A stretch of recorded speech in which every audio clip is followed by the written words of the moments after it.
नवनवीन व्हिडिओ पाहण्यासाठी व आमच्या सोबत राहण्यासाठी चॅनलला सबस्क्राइब करायला विसरू नका।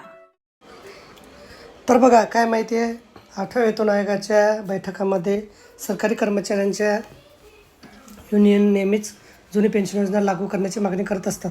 कर्मचारी संघटना आणि अनेक वर्षापासून नॅशनल पेन्शन सिस्टीमच्या जागी जुनी पेन्शन योजना लागू करण्याची मागणी करत असल्या आहेत।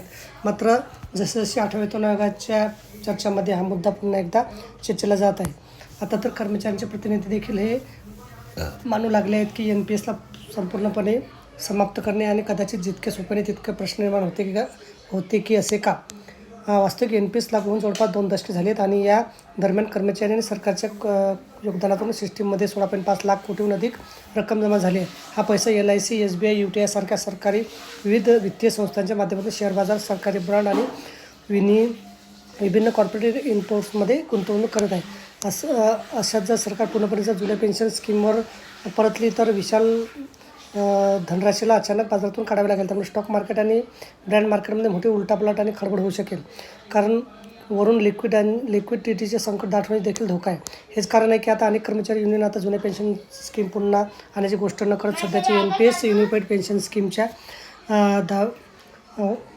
दाव्यात OPS सारखी गॅरंटी देण्याची मागणी करत आहेत। आर्थिक बाजाराची गुंतवणूक असूनही सरकारी कर्मचारी जुनी पेन्शन योजनेचे मागणीसाठी करतात, कारण OPS त्यांना जीवनभरासाठी 100% सुरक्षित आणि महागाई भत्ता भविष्यात विश्वास देते। OPSमध्ये पेन्शनच्या नावाने पगारातून 1 रुपया कापला जात नाही। पेन्शनचा संपूर्ण खर्च सरकार आपल्या बजेटमधून करत असते। NPS UPS मध्ये कर्मचाऱ्यांना त्यांच्या बेसिक सॅलरीतून दर महिन्याला 10% पेन्शन फंडात जमा करावा लागतो। त्यांचं म्हणणं आहे की त्यांच्या मेहनत कमाईतून कपात करणं चुकीचं आहे। जुन्या पेन्शनमध्ये सरकार वर्षातून 2दा महागाई भत्ता वाढवते, मात्र नवीन पेन्शन योजनेत मात्र NPSमध्ये असं काही नाही। तर बघा, अशा प्रकारे अत्यंत महत्त्वाची माहिती आपल्याला समजली असेल। व्हिडिओसुद्धा आवडल्यास लाईक करा, शेअर करायला विसरू नका। धन्यवाद।